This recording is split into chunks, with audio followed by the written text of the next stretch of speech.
Hello friends, so we are discussing about SAVA stock or Cassava Sciences Inc. Now, since you have asked me for the short term or medium term trend in the next couple of months, please understand the current situation of SAVA stock, and actually it's in a range, and that range will decide the upcoming move of SAVA stock. So please do not ignore the range and let the price decide where it actually wants to move. So these three lines represent the current range, and this is like a no go situation for any stock rather. So when we are looking at SAVA stock, you can clearly see a breakdown, near term breakdown, when Cassava Sciences falls below 12.7. And because this is now trading below 12.7, the next big support which we are going to look at will be 6.7. Now 6.7 although is your next support, but if the stock again falls below 6.7, you will see further downside. So there are multiple situations which you're going to look at, because let's talk number one, the situation within the range, then we will discuss about what if the stock expand beyond the range, excluding one situation, and that is if the stock falls below 6.7, you will see further downside. Now within the range, you have couple of situations, because the stock can move anywhere. I mean, from the current level, it can again move to 16, and from there, it can again falls down to 12 and again moves to 6.7. So anything can happen. But technically, within the range, if you want to trade the range, then wait for the stock to move towards 6.7, and from there, you can expect a little bit of upside, which may push the stock towards 12 or even $16.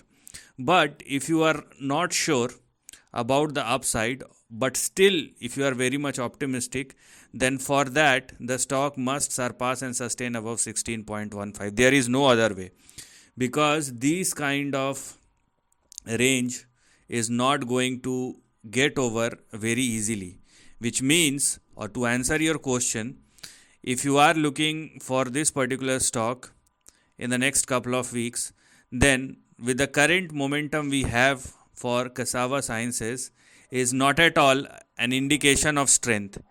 So if there is no sudden moves apart from, I mean, if it is new specific, then it's a different thing. But in a normal circumstances, the stock is trading in between a range, and this range will definitely take couple of weeks before it actually gets over and then the stock expand.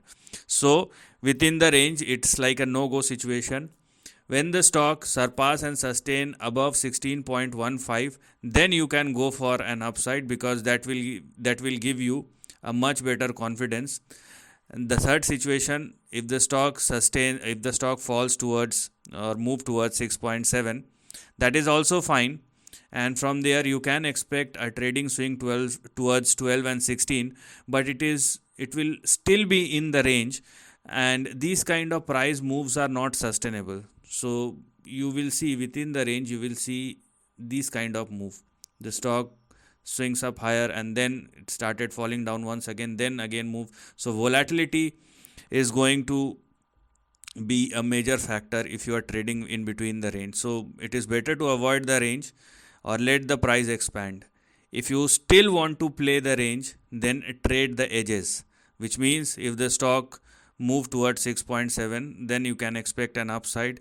If it hits 12.7 and 16.15, then you can expect a downside from there on, unless as I told you, the stock surpass and sustain above 16.15. That's the least.